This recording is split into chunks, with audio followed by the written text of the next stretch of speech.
This is the first edition of the 2013 Rant Sports NBA Mock Draft. We start first at number 1 with the Cleveland Cavaliers. After winning the NBA Draft Lottery, the Cavaliers can choose from any player on the board. They like Kentucky freshman Nerlens Noel, who should be the selection here. However, there will be trade possibilities right off the bat. Another pick, another potential selection that could be traded. The Magic got bumped from the top overall spot on Tuesday night, but if they decide to keep this selection, Kansas shooting guard Ben McLemore should be the guy. The Wizards moved up 5 spots on Tuesday night, and Georgetown small forward Otto Porter Jr. fills a need. Washington should not let Porter leave D.C. The Bobcats are likely to trade this selection, but if they decide to keep it for themselves, they need to target Indiana high flyer Victor Oladipo. The Suns have depth inside, but Anthony Bennett could be the future of their front court. He has tons of upside, and if he slips to Phoenix at number 5, this should be the selection that the Suns make. After drafting Anthony Davis and Austin Rivers in the lottery portion of the NBA draft a season ago, the Pelicans are back in the top 10 with a new nickname. New Orleans needs to give Rivers a backcourt complement for the future. Trey Burke is the pick. Alex Len is coming into his own, and his upside is through the roof.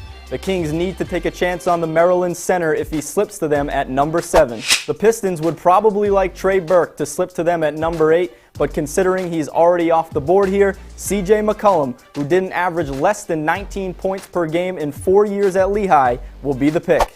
Cody Zeller had a good showing at the NBA Draft Combine, and some scouts believe he could go even higher than this spot here. Timberwolves, however, add front court depth with Zeller at number 9.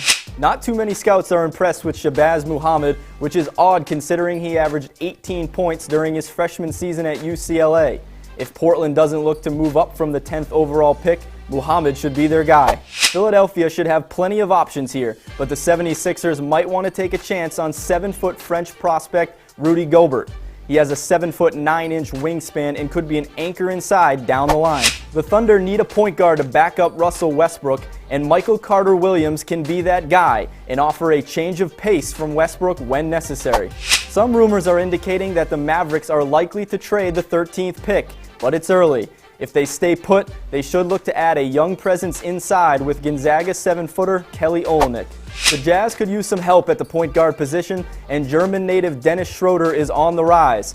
Schroeder has lightning-quick speed and is already drawing comparisons to Rajon Rondo. The Bucks have options here at number 15, but they need some help inside. Steven Adams is a project pick, but he is fresh off a great showing at the NBA Draft Combine. There probably isn't much of a chance that the Celtics sit tight and simply make a pick with the number 16 overall selection. On the off chance they do, however, Boston takes a chance on Croatian small forward Dario Saric, who stands at 6'10". The Hawks have a number of free agents that could potentially be leaving town. They should fill needs, starting with Louisville center Gorgui Dieng. Kentavious Caldwell-Pope might have lottery-level potential, so the Hawks can't let him slip any further than number 18.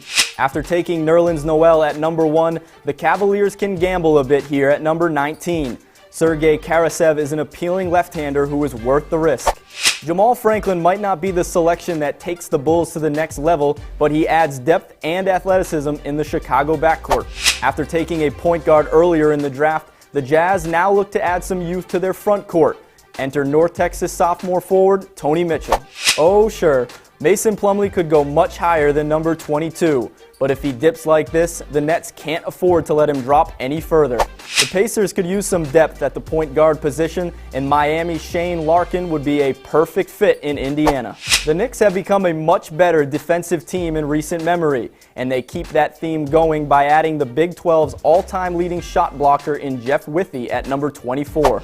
The Clippers should have a number of options here at number 25. Considering they keep the pick, look for California guard Allen Crabbe to be a potential selection. The Timberwolves should look to add depth on the wing with their second selection of the first round. North Carolina junior Reggie Bullock is a viable option. Andre Miller isn't getting any younger, so the Nuggets could use some point guard help alongside Ty Lawson. Enter North Carolina State's Lorenzo Brown. The Spurs need to get younger, but they have the talent to take a chance late in the first round on a player with potential and upside. Giannis Antetokounmpo fits that description to perfection. After taking a point guard earlier in the draft, the Thunder continue their backcourt theme by taking one of the younger players in this year's field, Kentucky's Archie Goodwin is a nice addition. The Suns could use some depth at the point guard position, and unless they are attempting to move up to do so, Pierre Jackson could be an ideal change of pace guy to Goran Dragic. That concludes our first round NBA mock draft here at Rant Sports. Be sure to check back for another update to the 2013 NBA Draft.